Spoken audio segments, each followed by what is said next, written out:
श्री स्वामी समर्थ। स्वागत आहे तुम्हा सगळ्यांचं माझ्या यूट्यूब चॅनलवरती। आजचा दिवस तुम्हा सर्वांना खूप छान सुखाचा आणि आनंदाचा जाऊ देत हीच मी स्वामींच्या चरणी प्रार्थना करते आणि आजच्या व्हिडिओला सुरुवात करते। पण त्या अगोदर तुम्ही माझ्या चॅनलवरती जर नवीन असाल तर चॅनलला सबस्क्राइब नक्की करा।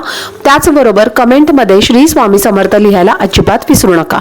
दिवाळी हा सण आता सुरू होणार आहे। अगदी 2 ते 3 दिवसच या दिवाळीला शिल्लक राहिलेले आहेत। तर आपल्याला आपल्या घरातून काही महत्त्वाच्या अशा वस्तू आहेत तर त्या कोणाला सुद्धा द्यायच्या नाहीयेत।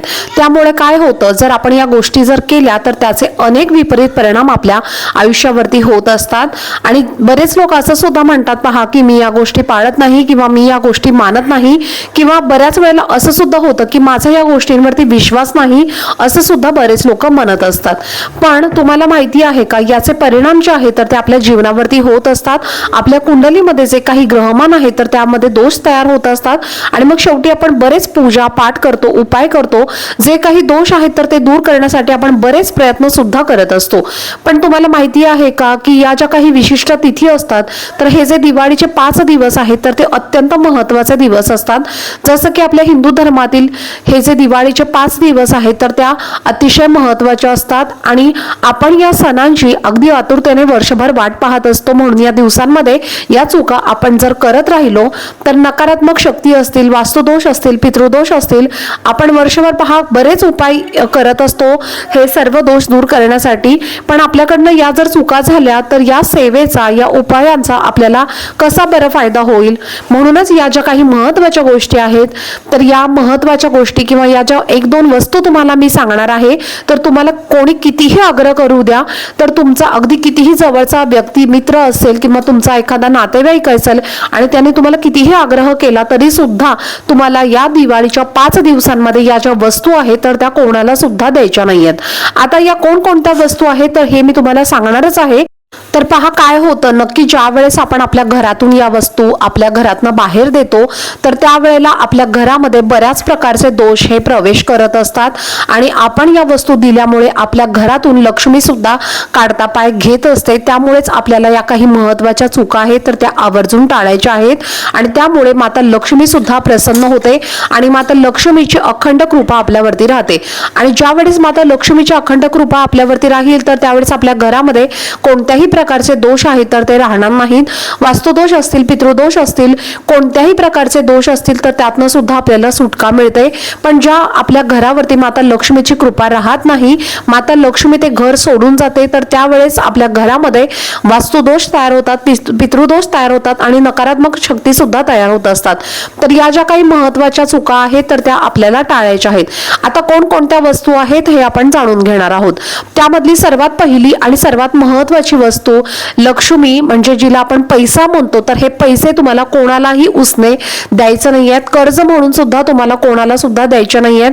तुमच्याकडे कोणी कितीही जवळचा व्यक्ती असेल आणि त्याने तुमच्याकडे जर पैसे मागितले, उसने किंवा उधार म्हणू शकता किंवा कर्ज म्हणू शकता, तर कोणत्याही स्वरूपामध्ये त्यांनी जरी तुमच्याकडे पैसे मागितले तरी सुद्धा तुम्हाला हे पैसे चुकून सुद्धा कोणालाही उधार किंवा उसने बिलकुल पण द्यायचे नाहीयेत।